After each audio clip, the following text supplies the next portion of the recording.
Saturday, we had a roundtable discussion with some of our students at Center Stage in regards to majoring in music.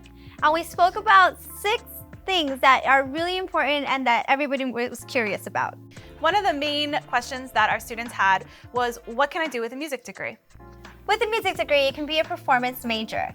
And as a performance major, you can work at churches, and that's a steady income. You can play gigs, you can be a wedding or a funeral musician. You can also be a session musician at a recording studio. Or hey, if you make it big and you're a mega superstar, good for you. One of the things that you could also go into is education. So if you want to go and get your education degree, a lot of people consider that the safe route for doing music as a major, and that's great. And there's absolutely nothing wrong with that. You can go into the public schools, you can go into the private schools, you could be, an orchestra, a chorus, a band, or a general music teacher. And then also if you want to go into higher education, you can become a professor at a college or an adjunct professor. And if you don't want to do group lessons in a public or a private school, then you can also do one-on-one lessons like we do here at Center Stage. Something else you can do and major in is music technology. So this is kind of an umbrella term that encompasses a lot of different really cool things like audio engineer, producing, mixing, doing things like those songs that you hear on the radio and you hear all those cool backing noises, learning how to do things like that on Logic and GarageBand and Fruity Loops. Or you can do music composition with this degree as well. You can learn how to write music for video games and for movies and make soundtrack music, which is really cool and something I always wanted to do. We actually had a lot of students who took interest in that field, so it's definitely something that you can do and something that could be a lot of fun. Another thing you could do with music is music business. So if you're on the more of the law side of things, you can do copyright, you can do publishing. You can also do music management. You can manage an artist, or you can be a booking agent. There are many different things that you could do in the music field. So don't get, it could be very overwhelming, but it can also be exciting to see the many different avenues that music can provide. Just because you get a degree in music education doesn't mean you can't also be a performer on the side. A lot of our teachers are performers. A lot of our teachers are audio engineers as well. So as a musician, you wear a lot of different hats and you can do all of these things kind of cross over to each other as well. One of the questions that we also had at the roundtable was, what should I consider when picking a school? Yes, definitely. And one of the things we did speak about is location. So do you want to stay close to home? Do you want to commute? Is that more cost effective for you? Or do you want to have that real full college experience and go away and move away for the first time and go to a school and dorm? Something else to think about when you're doing that is, or considering schools, is the culture. When you go and visit these schools, find out what are their extracurricular activities do they offer? What kind of internships do these schools offer? Do they offer a sorority or a fraternity if you're interested in doing something like that? What kind of programs do they have that you can get involved in as a musician, whether it be the orchestra program or things like that? All of those things are really important when picking a place to go to school. Tuition is obviously a topic that's really important when picking a school. So make sure that you ask yourself whether or not you need a four-year degree. Do you need a 4-year degree in what you want to do? Or can you make it with a 2-year degree? So these are important questions, and these are questions that require a lot of research and a lot of asking. So ask around, ask the advisors from the school. Even if you're not part of the school, send them an email. Ask them exactly what you will be studying if you get a BA in music or if you get a BS in music. So these are different things that you may want to ask, and we'll go more into that in a little bit. So does the program or the career that you want to do require a 4-year degree? To be honest with you, music can be very vague. It is an industry where sometimes you may not even really need a degree, to be quite honest. But my opinion and our opinion is that, if you really love music and you want to be a professional at it, you definitely want to know everything about it, or the most you can. And I would definitely encourage everyone to go to school for music. Whether or not it requires it, it is something that you want to have just in case. My advice would be to find somebody that you want to be like, or this is the career I want to do. What did that person do to get there? Did they go to school for music? Did they do a 2-year program at a tech school, or did they need a 4-year degree? Obviously, if you want to go into education and you wanted to go into the DOE, you're definitely going to need that, or you're even going to need your master's.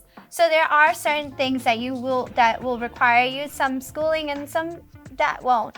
If you want to work at a certain record label, what do I have to do to get there? What kind? Do I need an undergrad? Do I need a master's there? What is it that I need to do? So research and time and asking questions is the best thing that you can do. And every school might have different criteria for these degrees, or, so if you go to one school and their Bachelor of Arts in Music is going to require a certain amount of credits, but maybe the Bachelor of Science requires less credits or more credits. So all of these things are things you want to consider when you're picking a school. Find those schools, those locations that you really like, and email them and find out what's the difference between your Bachelor of Arts in Music and what's the difference between your Bachelor of Science in Music. Can I just get a liberal arts degree in music, a general music degree, and still do what I want to do in music when I graduate? Just to reiterate a little bit, because it did come up a lot, is do I need school for music? If you don't have the chance to go to school for music, then you probably will be doing a side job, but that doesn't mean that you can't do another job that entails music. Maybe you're gigging, or maybe you're doing weddings or things like that. If you've done piano for many, many years and you're able to play at a wedding and that's something that you can make lucrative, then that's great. So, but as far as making a career out of it, without school, you probably will be working at another type of job and doing music on the side. So that's also something to think about if you want to make it more just like a hobby. I would say that, if you really want to make music your livelihood, definitely go to school for music, because like she said earlier today, you want to just make sure you learn everything you can about this, because the more you know, the more opportunities you're going to have to make money in the future. To go back to tuition a little bit, that we did mention at the roundtable was make sure tuition is something that you look into, and the career that you want to go into, make sure that you evaluate whether it's worth paying or spending this much money on a career that may not require it, or something like that. Keep in mind that the more financial stability that you have, the more creative you'll be able to be, the more chances you'll be able to take. So you don't want to leave school with a lot of debt if it's not a career that is offering you a lot right off the bat. Another question we got is, what should I expect when applying to school for music? Unlike other careers, it actually has like 2 steps. Yeah.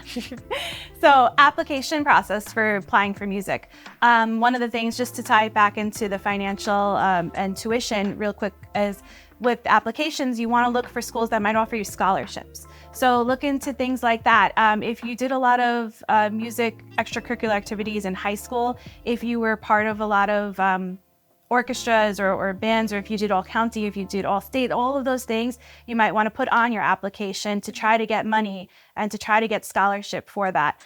In terms of the application process, besides just applying for school, to get into the actual college, you're going to be applying for a specific music program within that school.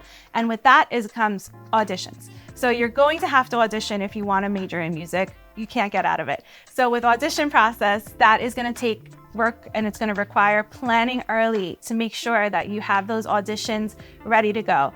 Some schools require pre-screening, where you're sending a video in of yourself before they even have you come in to do a live audition. Some schools will just require video audition and that's it. So you want to find out what are the requirements of your goal schools, of your dream schools, and what do you need to do to prepare to get into those schools and to those programs with your audition.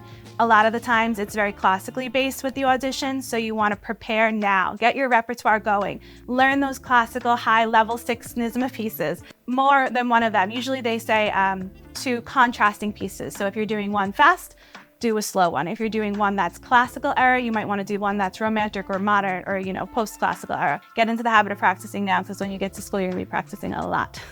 One of the things as a music major that you won't have. So I want to make sure you guys set the right expectations when you become a music major. And one of the things you won't have is probably a 9-to-5 job, which is not the worst thing in the world. No. Actually, like we mentioned, waking up and being at work at 9 might not be the best thing for musicians who are up at 4 in the morning and just have a different clock. Yeah. It is what it is, but it's a great thing. So you probably won't have a 9-to-5 job, so make sure you don't expect that. You also might not have steady income, which is okay, because you just have to plan and prepare. Just like you plan and prepared for your auditions, you're going to have to plan and prepare for your financial stability in life as well. So if you don't have steady income from your job, that's okay, because at one point you might be getting a whole bunch of money for recording somebody, and then you might have some downtime. And so, you just have to make sure that you're saving your money. Also, you might need a tax advisor because you will be doing your own taxes. Sorry to tell you. You probably will be a freelancer and be a 1099 for a lot of the places that you're freelancing for, which is totally fine. Just make sure you prepare and plan to set some money aside for the end of the year when you have to declare your taxes. You also might not have a consistent schedule, which just like not having a 9 to 5, a lot of people that we know and musicians that we work with prefer it that way. Yes.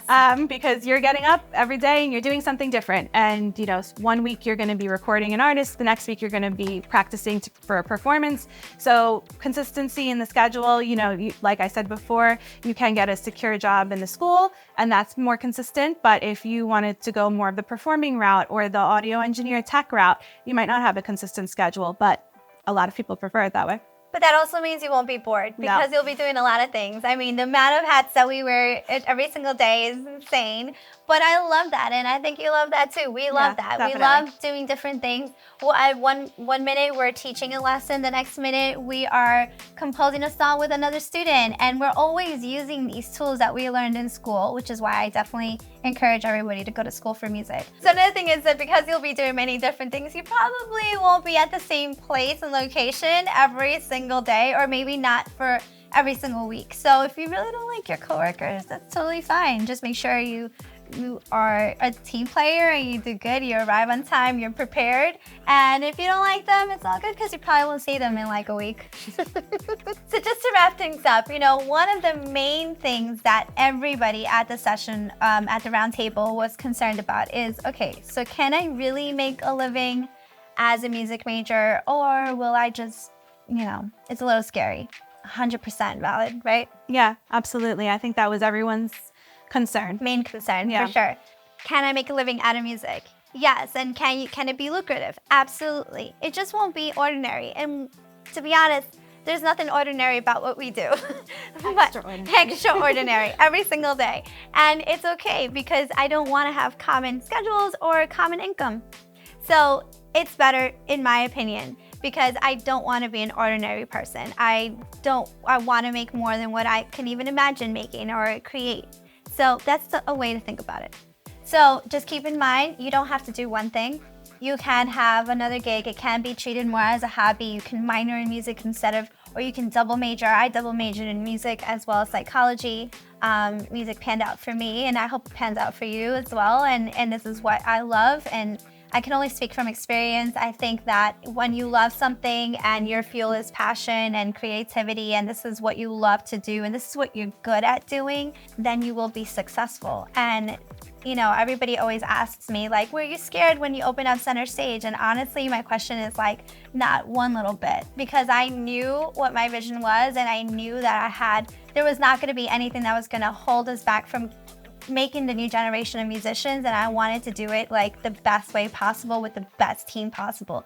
So, you know, when you have that hustle and you have that passion and you're really good at it and you're prepared for it and you're at the right place at the right time and you're networking and you're meeting people and you're asking questions, then there's nothing stopping you. So yes, you can make a living out of music, and you're going to be doing a lot of different things. And just like we said, as long as you set the right expectations, you're going to be okay.